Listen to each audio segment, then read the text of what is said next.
Here is James Dolan. Support in the box. Oh my goodness! James Dolan has scored! 92 minutes on the clock. What and a James goal! Dolan has scored. Fantastic goal. Out of nothing. Welcome everybody. Well, we certainly got our rocks off at the weekend. We won at the Rock, Dumbarton 1, Stranraer 2. Welcome to Luke Blues Talking, where it's all smiles tonight. I'm Lawrence Nelson, joined tonight by Cameron Ritchie, Martin McClellan and Jethro Bremner Allison. Evening to you all, guys. So let's just start off by looking back on Saturday. Cameron, I'll come to you first since you weren't there. So let's know the difference between certain body types involving an elbow and some other body type, and come to you first. How was it? I don't know where you were on Saturday afternoon, but how was it in that final minute or two, round about 10-5, when it went from 1-1 to like goal Stranraer? I'll get to that in a moment. I don't really want to start a trend here in terms of what Brian did last week, starting with an apology, but I'm going to apologise to a friend of mine who had texted me on the Friday night, which was the Auchinleck Cumnock game, and he was asking about how many kind of extra Stranraer players, etc., were involved. So later on in the night, he had messaged me and he said, 2-1 away win, I've got a feeling in my bones. And I had replied back saying, no wins and 8 away to Dumbarton. And honestly, I don't think the teams were off the pitch. I don't think the whistle had left the referee's mouth at full time. And I got a text through from him, have some belief in your pal's predictions. It was straight in there. So, Mr. Gilchrist, I apologise wholeheartedly. And have you checked out his prediction with a view to a weekend visit to William Hills for this week?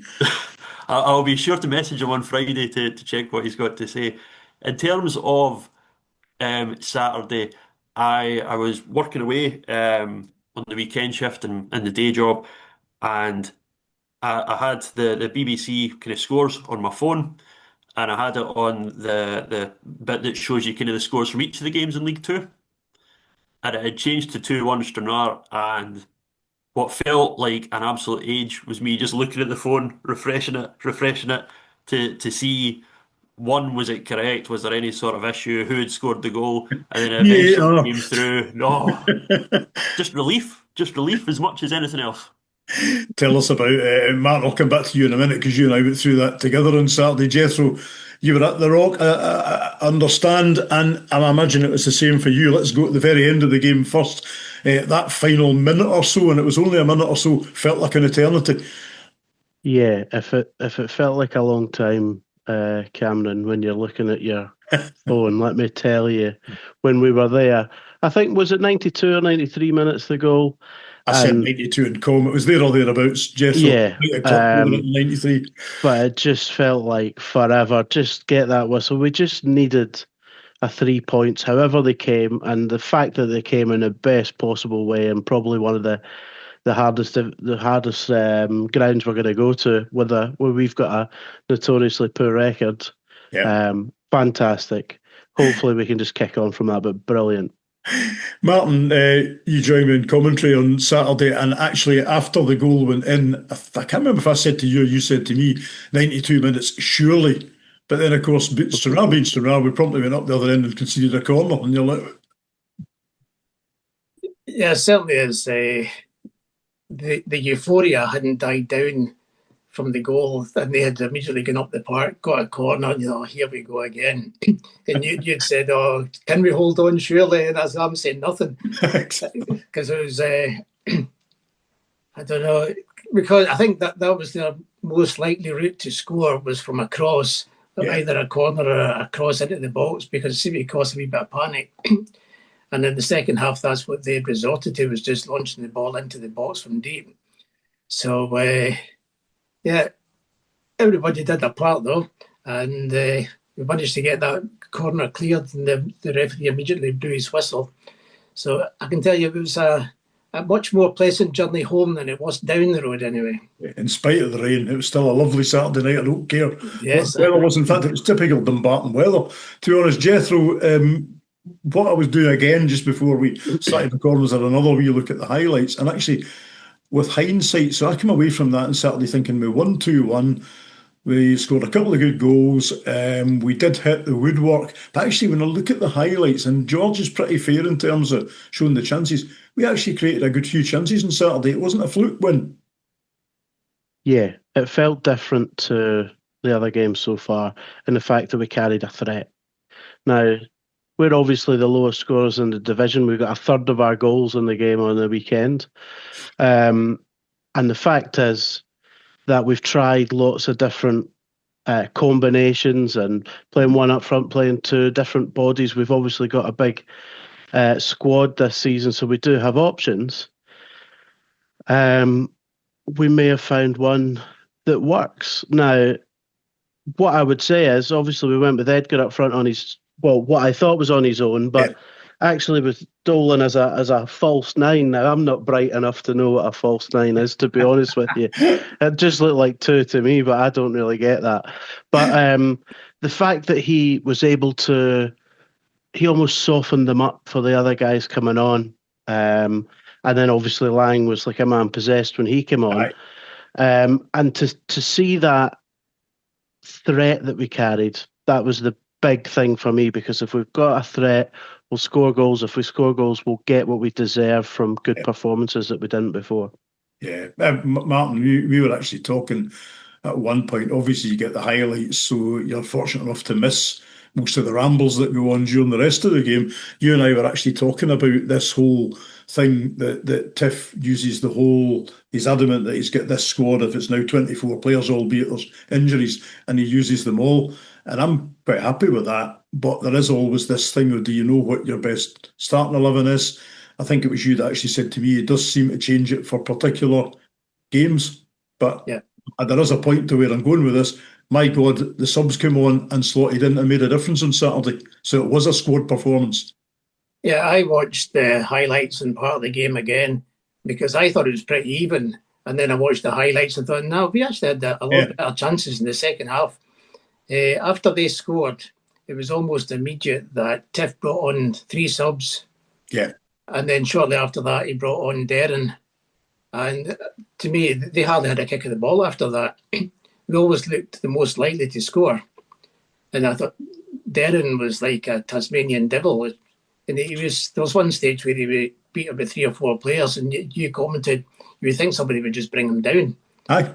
But he ran half the length of the pitch. Yeah. And but yeah, I think that was the turning point for me, was the 3 substitutions, because it looked at that point that Dumbarton were getting the upper hand. They'd got the equaliser and we were going to start panicking. But to me, the 3 subs just turned the whole thing around. Cameron, you, as I said already, you're busy doing the day job on Saturday, watching the highlights. I don't know if you get a chance to watch any of the rest of the game, but watching the highlights, your impressions? Yeah, I'm glad it's been brought up, because I think if you were to go online, there's kind of this idea, not necessarily that it was a smash and grab from us, but as if we were certainly under the cosh for long periods of time. But as you say, you watch the highlights back, and as mentioned, I think George is quite fair when it comes to the coverage like that. Ryan Edgar had a lob in the first half that the keeper managed to get to. Mark Russell had a solo effort in the second half. Danny McManus hit the post. Corey O'Donnell was blocked on the line by Morgan Neal. It was far from this suggestion of kind of 2 sucker punches, and that was that. I think it's only fair as well that if the manager is questioned, is criticised for the performances earlier in the season, for the team selections, for results, it's only fair that he gets a wee bit of praise this time round as well, because I think there were a lot of people, and I imagine people at the game as well, a lot of people that saw the lineup, thought, oh, one up front, then realised, all right, Dolan up front as well as somebody that's obviously more often a winger. But it's something that paid off. It remains to be seen if Dolan's a long-term solution. But fair play, we got the result on Saturday, and as I say, I think the manager deserves to take a lot of credit for that. Jethro, I thought the previous game against Elgin, I've not seen a game yet that James Dolan hasn't put in monumental effort, but I thought he kind of huffed and puffed without a lot of reward against Elgin. I thought on Saturday it was a different story. He troubled Dumbarton throughout the game, right through to that wonderful 92nd, 93rd minute strike. Yep, from being the man that got us the penalty to being permanently on the ball, busy, running at them, even in those weather conditions, really difficult. And then obviously just the cherry on the cake, that finish at the end there, that was just you just knew from the second he was shaping to hit it.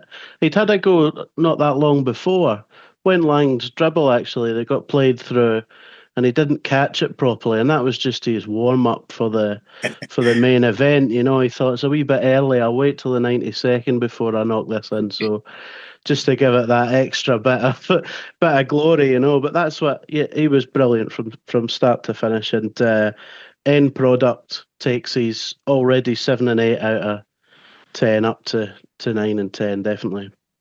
I mean, the fact that the goal was so late, Martin, might have been behind the sort of people online saying it was a smash and grab, or it was a Stranraer pinched the points because it was late in the day and everybody was looking like it was going to be a share of the points. I don't know if you saw Morgan Neal's post-match interview that was put out on social media, Martin. Did you see that at all? I haven't seen that, no. Cameron's kind of nodding there.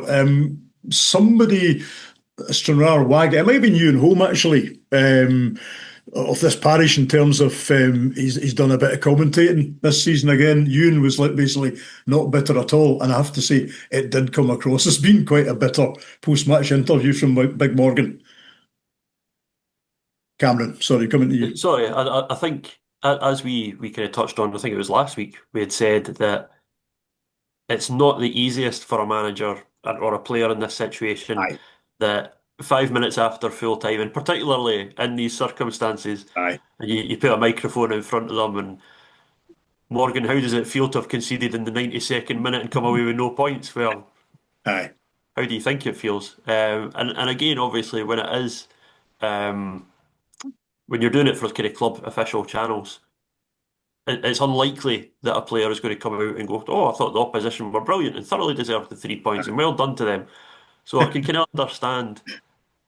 But yeah, I mean, at the end of the day, it's that kind of strange one where managers and players often purely look at kind of the number of chances created, and they'll go, "Oh, we had chances to win the game." Mhm. Yeah, but you have to beat the goalkeeper. That's the goalkeeper's job to keep them out. Just because you've had a shot on target doesn't equal you deserve to win. Yeah.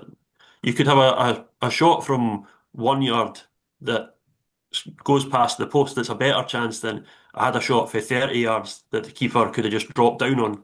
It's still a shot on target compared to no shots on target.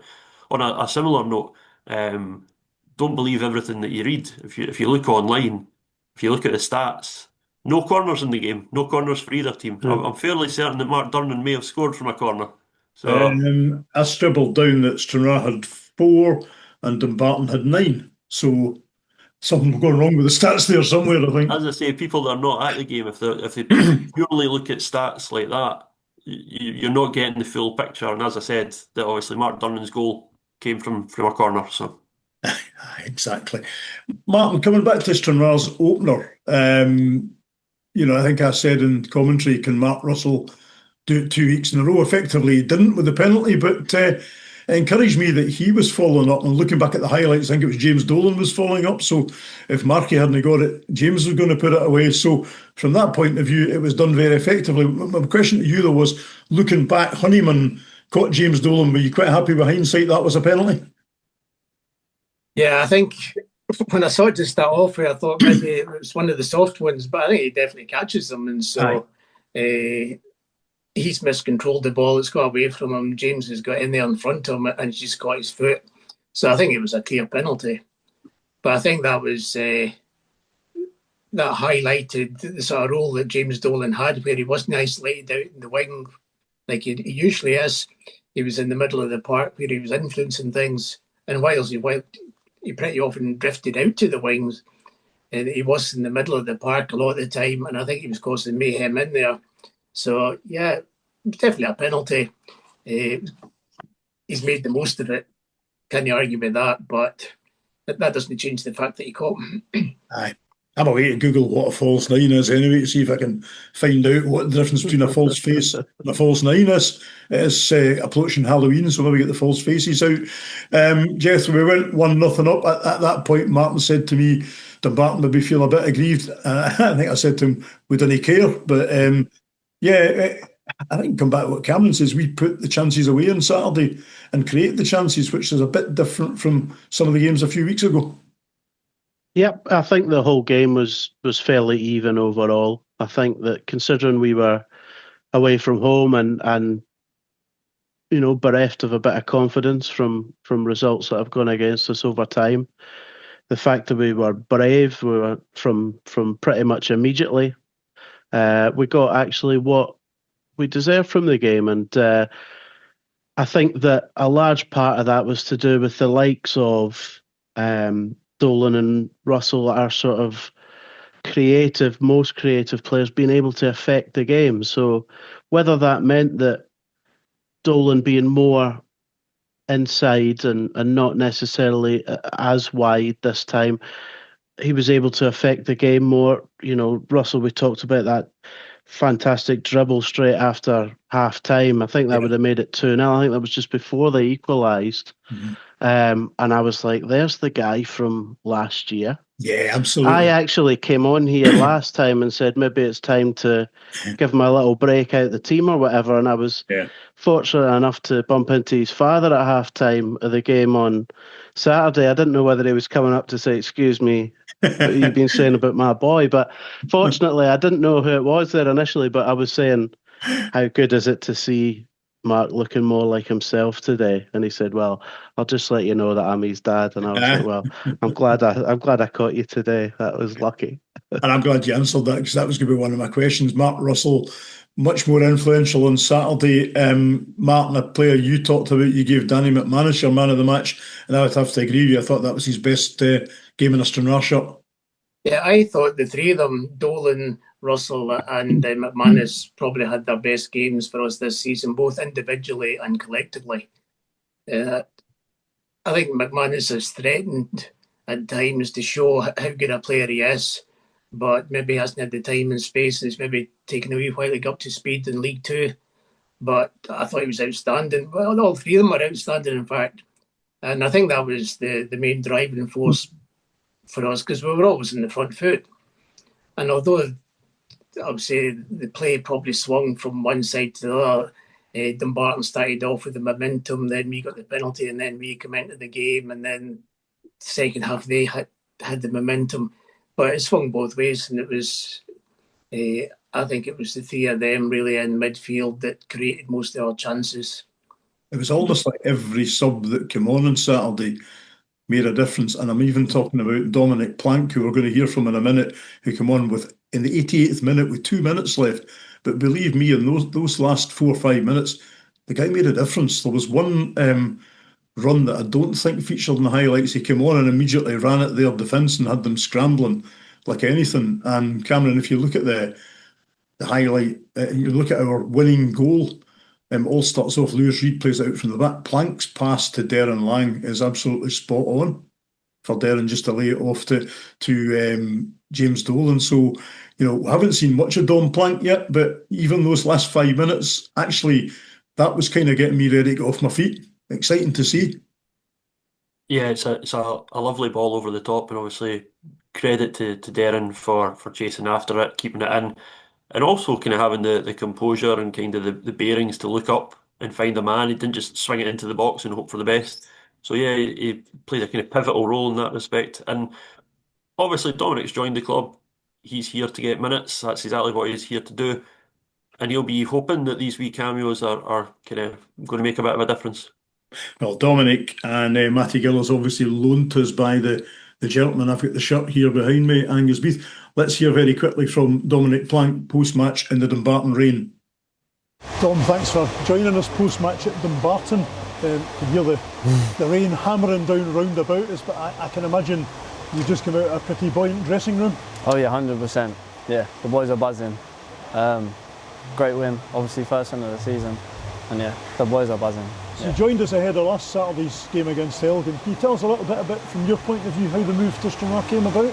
Well, Fez, to be fair, got in contact with Hearts. I think he's seen some of my clips and that. And yeah, when I heard about it, I think it's key to get on loan at my age, especially getting some men's football. So yeah, I was keen to join, and so yeah, that's how it came about. We saw an article about that during the week. So it was somebody in Stranraer had actually gone to Hearts and specifically asked for you two guys. Is that right? I think so, yeah. Like I said, I think it was Fez, but like I'm not too sure like ins and outs. Yeah. I just kind of get told so they're interested. You got a very brief appearance last Saturday against Elgin. Again, brief appearance this afternoon.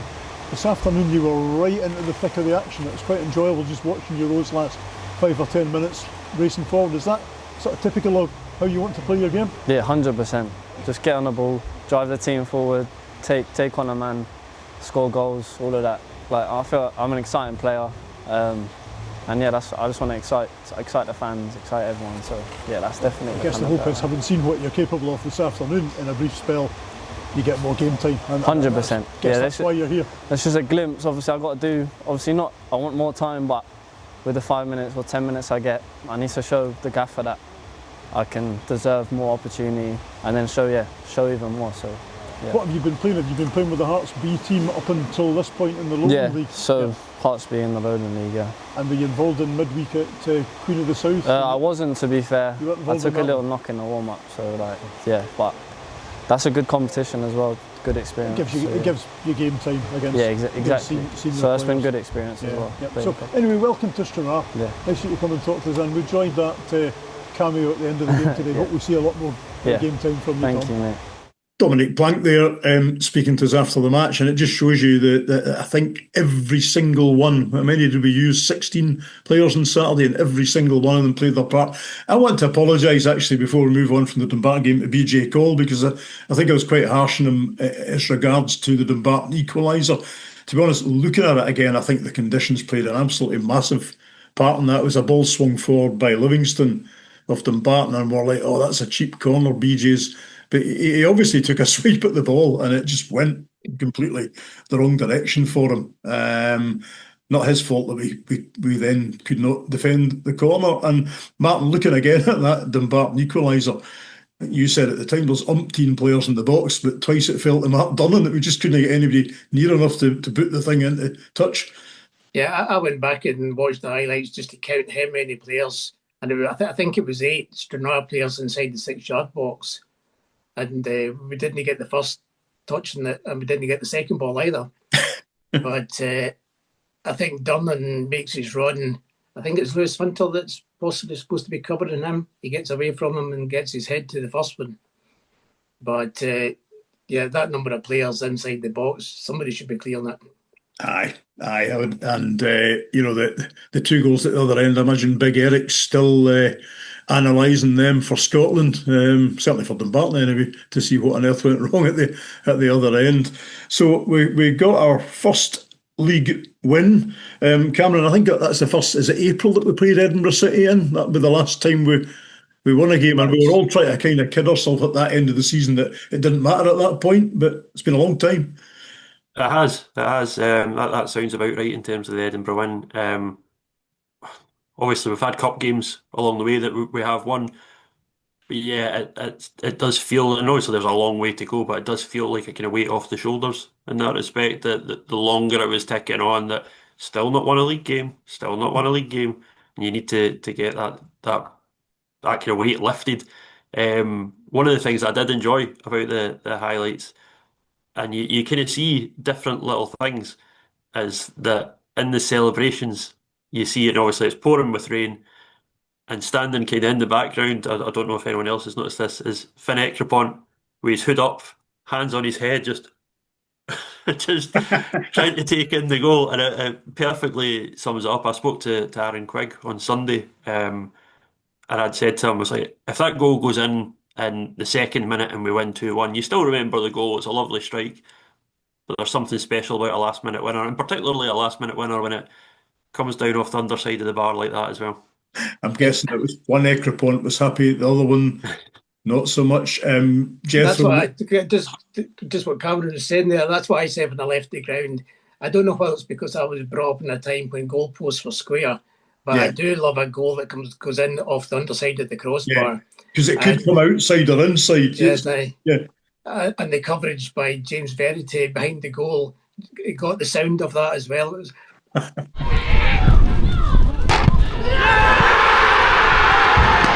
It was everything that you dream of, a last-minute winner off the underside of the bar. It's kind of something you don't get in football as much as cricket, where you hear the thwack of the ball off either the bat or even off the wicket. I'm not going to go there because I'm not an expert in cricket. Jethro, you're basically saying yourself it's a much happier journey home on Saturday night. We're now hoping that lifts the pressure and we can play a lot more like that, I guess. Well, I was thinking about it actually. When Chris Aiken first came in, he was kind of spoiled us a wee bit with away wins. I think, from what I remember, we were sitting something like a year without an away win or something. We went from August until October the following year without an away win. Right. Okay, so there we go. And then we ended up, I remember walking away from East Fife a couple of times with results, from Edinburgh, from Spartans when it was about -7, and you're like, we almost got spoiled with these away wins. Our away form was outstripping the home form at that time, and it just gave me this reminder. I was like, this is how I used to feel when I was going home. This is great. It's kind of, it just I'd forgotten about that. So yeah, it was kind of nice to. It makes your whole Saturday night just so much sweeter. You're not sitting there like thinking, do I want to look at the league table or not, and what the hell's going to happen next? It just lifts you feel the shoulders going up. It lifts the pressure off you. Martin, one thing that we've not covered, finally, your the ball boys 2-footed challenge on BJ. Yeah, it was a shocking tackle. Just a lunge on him, trying to take him out. Luckily, BJ was light of foot and managed to get his road. Oh, and then young ball boy there takes a slide. Almost takes Cole out. BJ Cole asking if he's okay, I think. Yeah, I thought he was Cole was looking for the referee to card him. It certainly looked like a 2-footed challenge from the ball boy. And actually, I guess the win also lets the referee off the hook, because you and I were giving the referee pelters for much of that game, just for what we thought were strange decisions. But I think that's the problem with moaning Scottish fans. We've won, so we'll not moan about them anymore. Like, you can do what he wants now. He gave us a penalty and we won, so the referee was lovely, basically. Cameron, a year since Chris Aiken came in, that Jethro's comment there segs nicely, I guess, into the fact that Tiff's been with the club a year.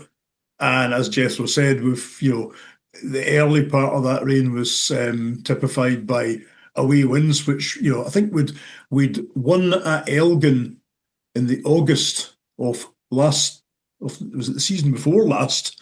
Right at the start of the season, yeah. And then the next away league win was Edinburgh City the first week that Tiff and Ginge came in. And then, as Jethro said, we then went on to win again at Edinburgh City. We won at East Fife twice.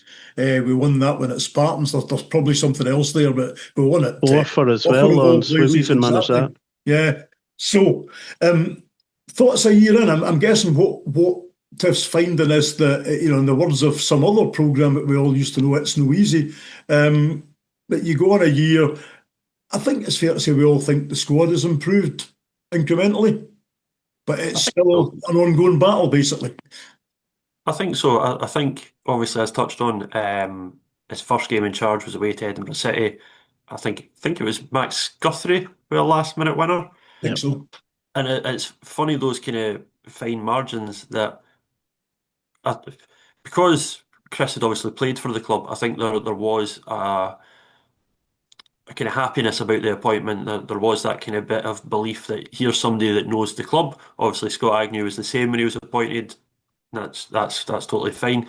But I think getting that first win, getting that win on day one, it being an away win, made a big difference. I think it's fair to say as well, though, and it maybe gets slightly forgotten about, there were kind of bumps along the way. Obviously, we lost to Broxburn in the Scottish Cup, not that long into Chris's reign. And I think as well, there was a little bit of time in terms of kind of getting to know the squad, getting to know players. I think Elliot Dunlop was a star for much of the season for us last year, but there was definitely a kind of a lull until perhaps the management and Elliot kind of got to know each other, got to kind of know each other's strengths. But yeah, I think obviously first and foremost, it guided us away from finishing bottom of League Two, and that was kind of mission accomplished. That was the target, done it. And the fact that towards the end of the season, again, I imagine he had a fair idea of who he was looking to keep.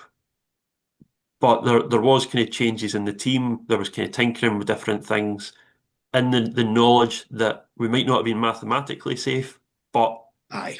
we pretty much were safe. And then obviously during the closed season and probably pre the closed season as well, it was a case of him kind of trying to, right, we don't want this to happen again next season. He's getting in his own squad, etc. And again, I think there's probably been a bit of time in terms of we said about figuring out his best 11. And I know some people have said that he changes the team a lot, but then equally, I would think the reverse of that is if we are getting beat week in, week out, why is he not changing the team? If you can't get in the team when we're losing, then they're surely not going to get in the team when we're winning. So in terms of kind of trying different things, I don't blame him for that in the slightest. Looking at the stats, had a quick check before we came on. 46 games in charge, 16 wins, 9 draws and 21 defeats. 49 goals scored and 53 conceded, which probably kind of hints at where we're at in terms of you might see this on other managerial reigns, but in terms of League Two, we're very much kind of there isn't a great deal between all the teams. No. You can see that in terms of the goals scored and goals conceded, that fine margins at the end of the day, and that one thing that you can't coach would be confidence. And if those fine margins are kind of falling in your direction, that just kind of gives you that little spring in your step to go into the next game, and hopefully, as I say, the fine margin on Saturday, the late winner, hopefully that gives us that wee bit of confidence boost coming into this weekend. Couple of things, just thinking about what you're saying there, Cameron. People talking about making changes. Even going down to an individual game. If Chris hadn't made those changes during the game on Saturday, I would argue it would have ended up either 1-1 or Dumbarton might have beaten us. But actually, the subs made a difference. The other thing, looking at your overall list of the number of games played, wins, draws, losses, if that was one of these big, massive, huge English leagues that seem to have about 30 teams in them, that would be kind of lower mid-table. So it's it's not a bottom, although all of those games are league games. There's some, there's cup win over Queen of the South in there. We've obviously got to mention that every week. So yeah, it's a record to build on. Jethro, you've been sitting there patiently quiet for a wee while. So we've had Tiff in a year. You've already mentioned yourself about he started with away wins, which we hadn't had for some time. But overall, how's he doing, do you think? For me, he's given us moments that we were losing. So out with obviously the playoff East Kilbride with Aggie, it was like we were struggling in general, and he could see that as well. And I think when Chris Aitken came in, it sort of made sense. I think he's been backed. I think that not many Stranraer managers would have a squad of 22 they can pick from.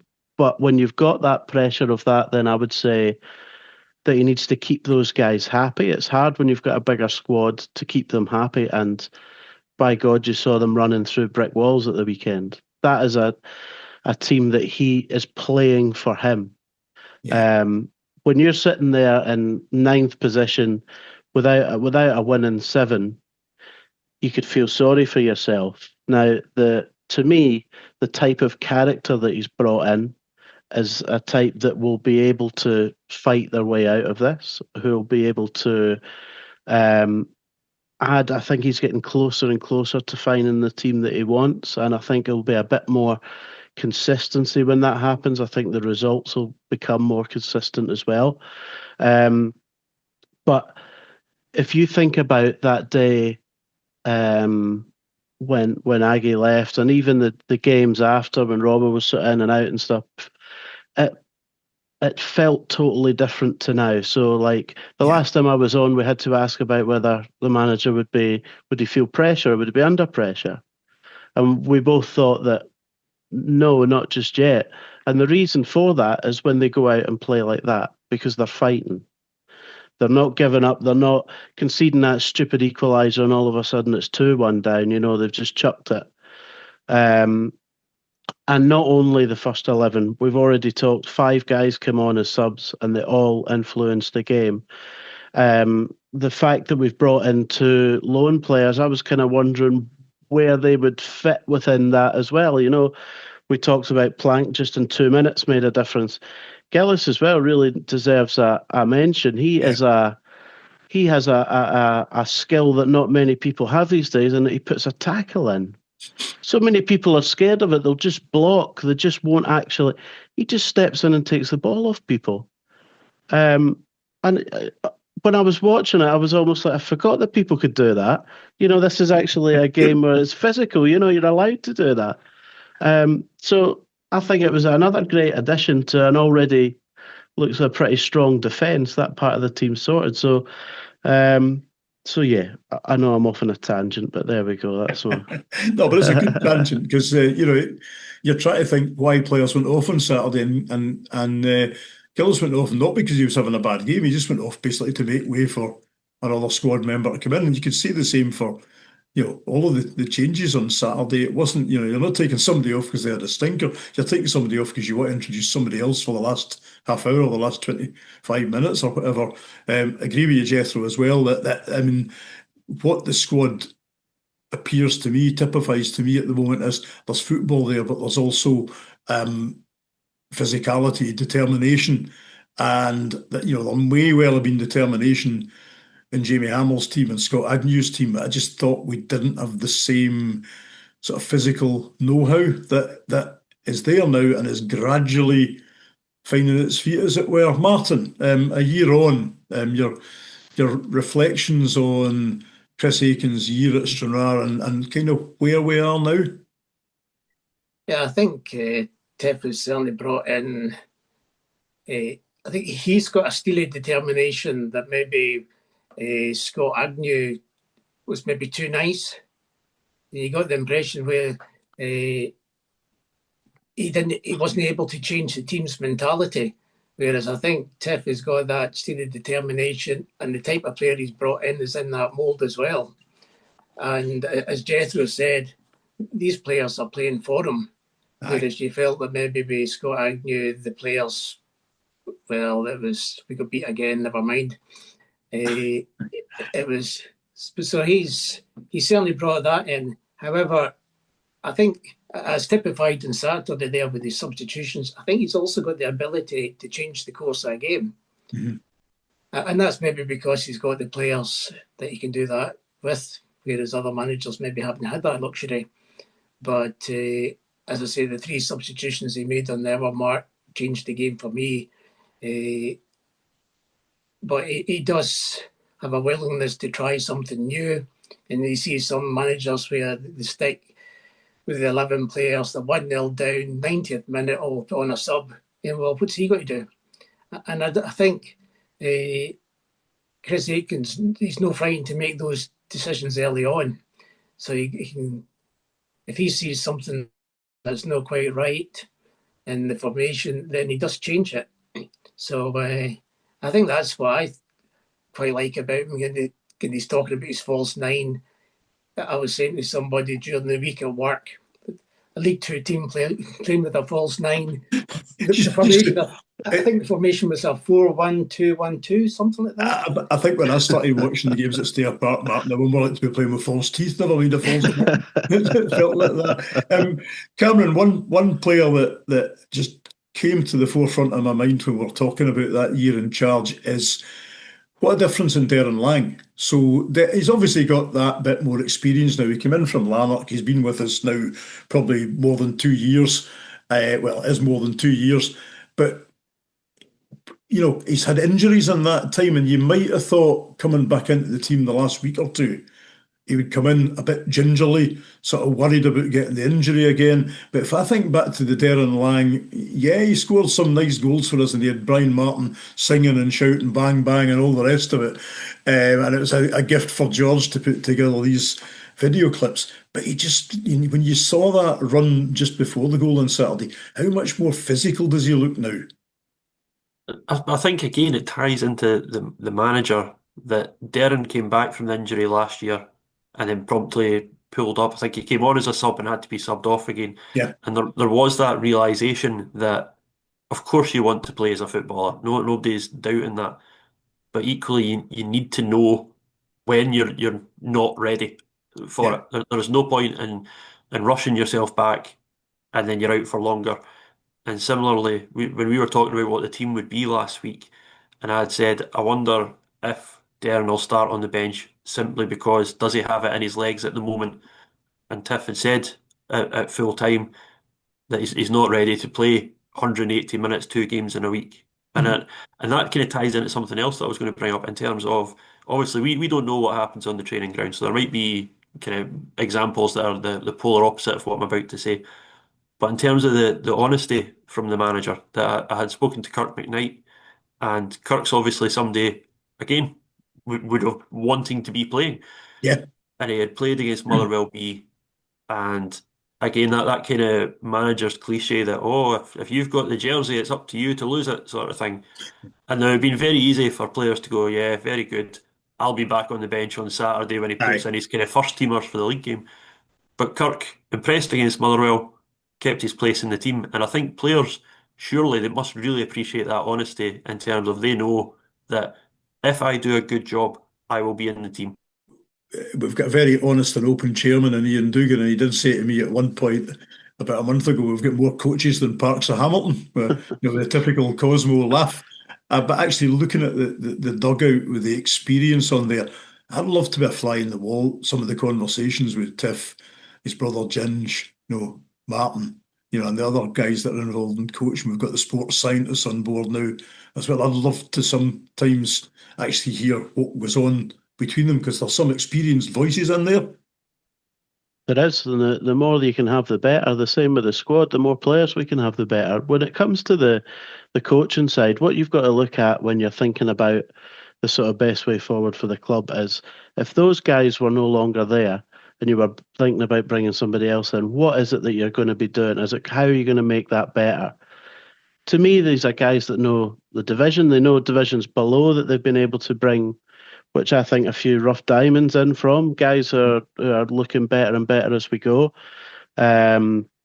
We've got some more technology that we've never had before. That you see all these iPads floating about, and I think to myself, if my dad had been able to see this, he couldn't believe what's happening with Stranraer.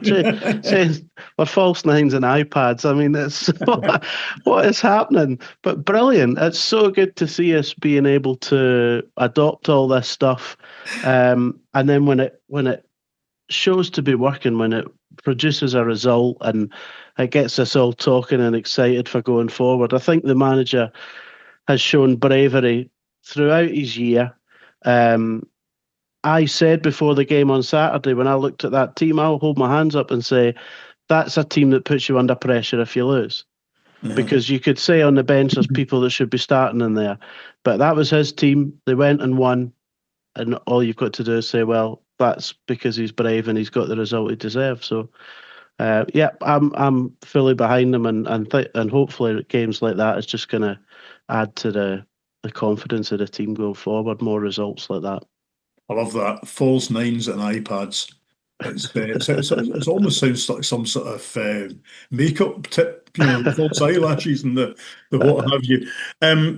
Martin, you and I used to go to games together back in the 90s when Sonny McInespie's team, was the first Stranraer team ever to win a title and to get us out of the bottom division. And my God, we promptly jumped 2 divisions, which was exciting, but a step too far, obviously. Coming up in Club 1870 next week, we've got Darren Henderson talking to us about those days at Stair Park. You'll remember many days and nights out watching the likes of Darren, Lexi Grant, Tucker Sloan, Barney Duffy, Tony Gallagher.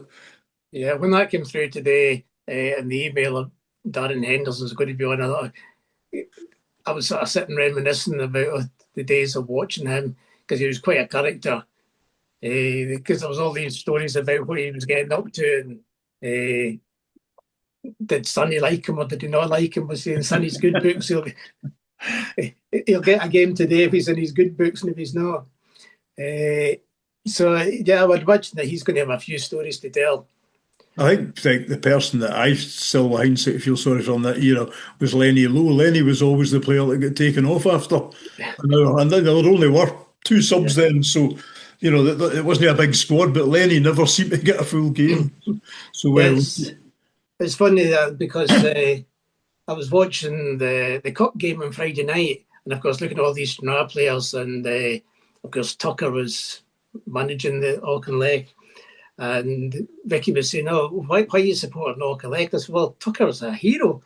Okay, it was 30 odd years ago, but you still got an affection for these guys."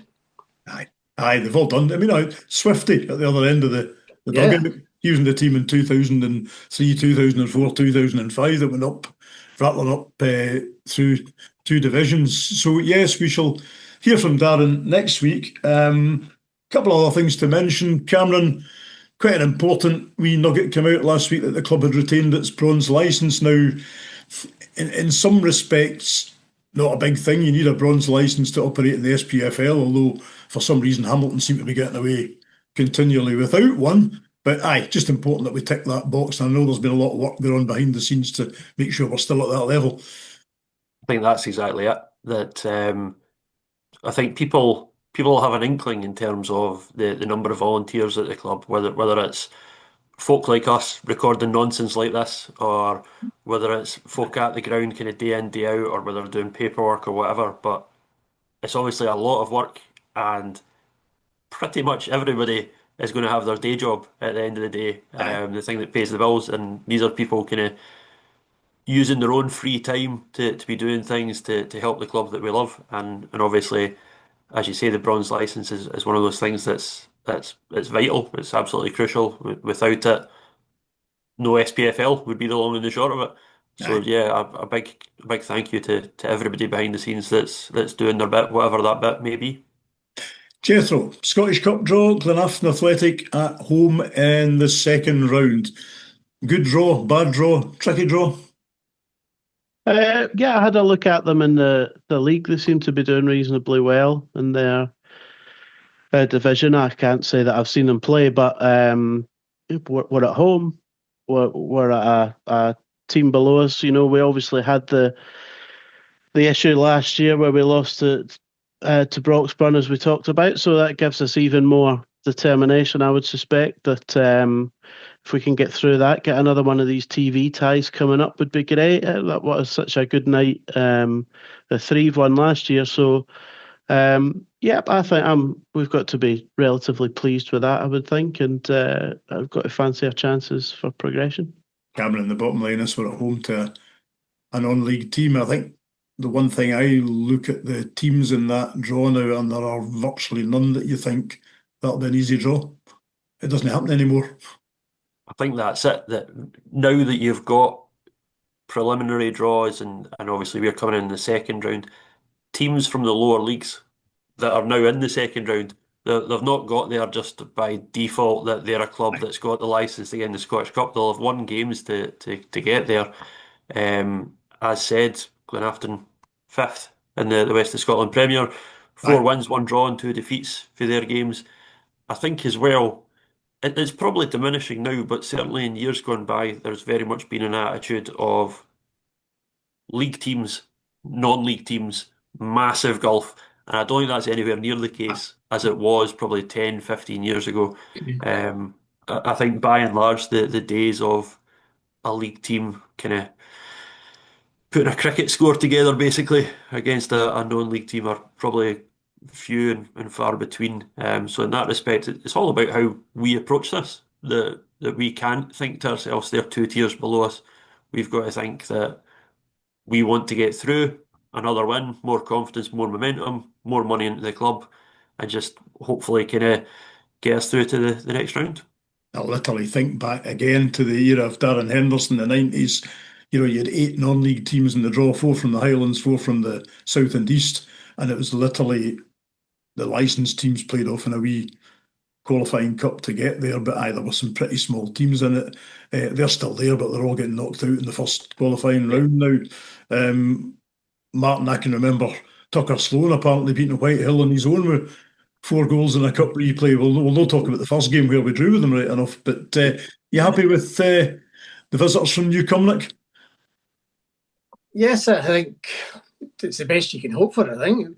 It all depends on us. We do have the players that can win that game quite comfortably, I think. However, that's what we said last year about Broxburn. And we've, I suppose, thinking back similar times as Whitehill Welfare, we had Huntley. Oh, geez. I still have nightmares about that one. And we won it. Inverurie Locos as well. Inverurie Locos is a swear word, Cameron. Don't go there. And that was the same weather as Saturday as well, by the way. But I think we should be fairly happy with that. Just as good as we can hope for in terms of the draw. That's right, yeah. As you say, there's nobody you're picking out of there thinking, oh, we'll thrash them.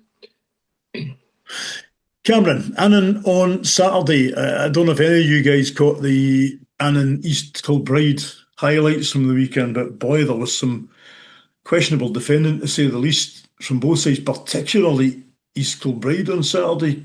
Cameron, I think maybe the worry for me is that Willie Gibson actually called that one absolutely spot on and had East Kilbride with the short and curlies from early on in the game.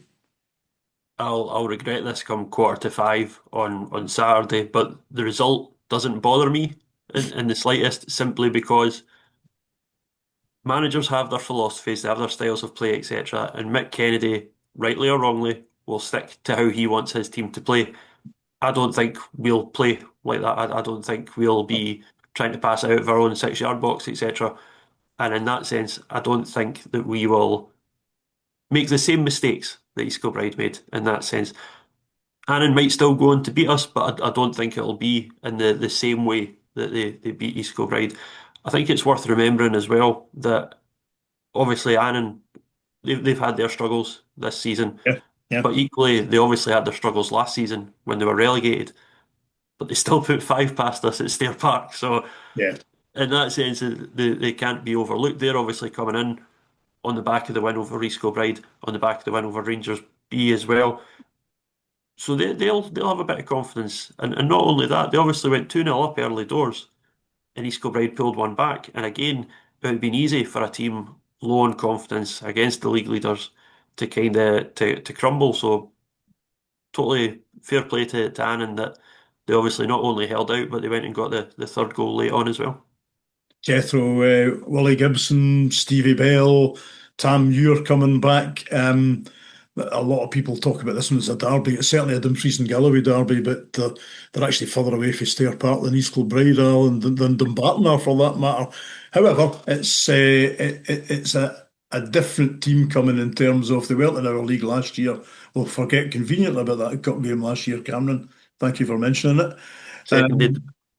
But Annan come into this on the back of a couple of wins. We're coming into this on the back of 3 games unbeaten suddenly. That's not something you could have predicted a fortnight ago.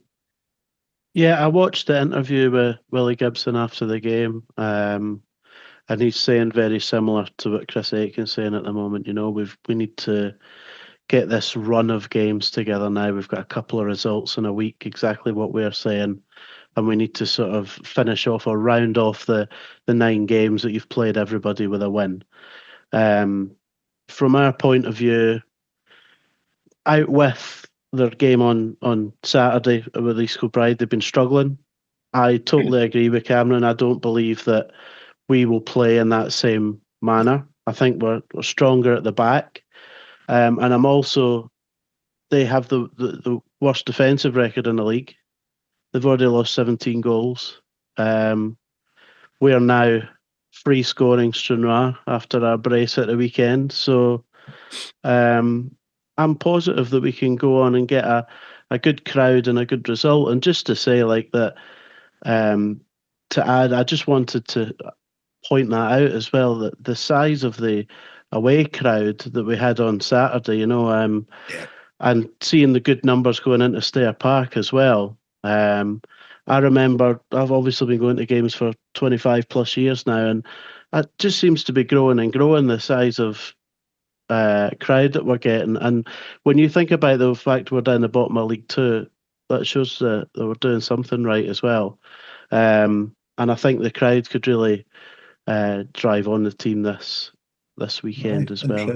Interesting one. And Martin, Willie Gibson, a bit of a legend at Stair Park.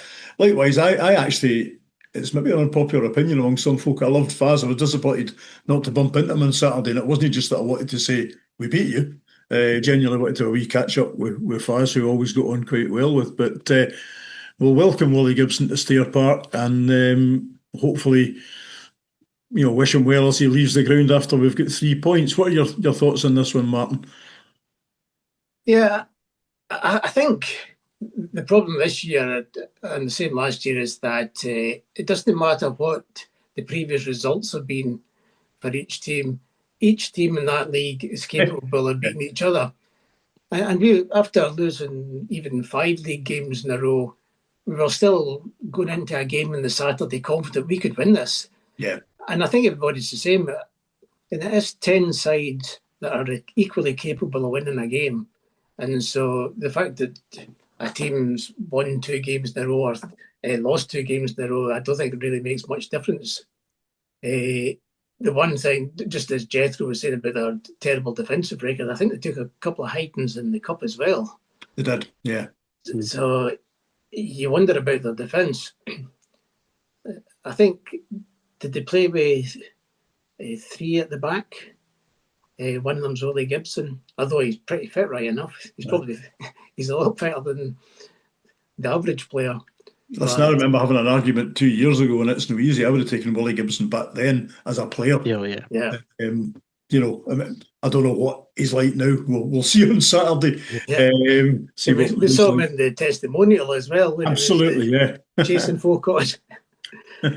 Looking at the highlights from Saturday's Kilbride as well, he was integral to the goals they scored, had dead balls and stuff. I think any team that's got Willie Gibson in it, even a 40-year-old or whatever he is now, is super dangerous. I was going to say, that's the message ahead of this one to the Stranraer team is do not give away any free kicks about 25 to 30 yards out, because Willie will get them on target. Yep. So there you go, Annan Athletic at the Ecogen Stadium at Stair Park on Saturday.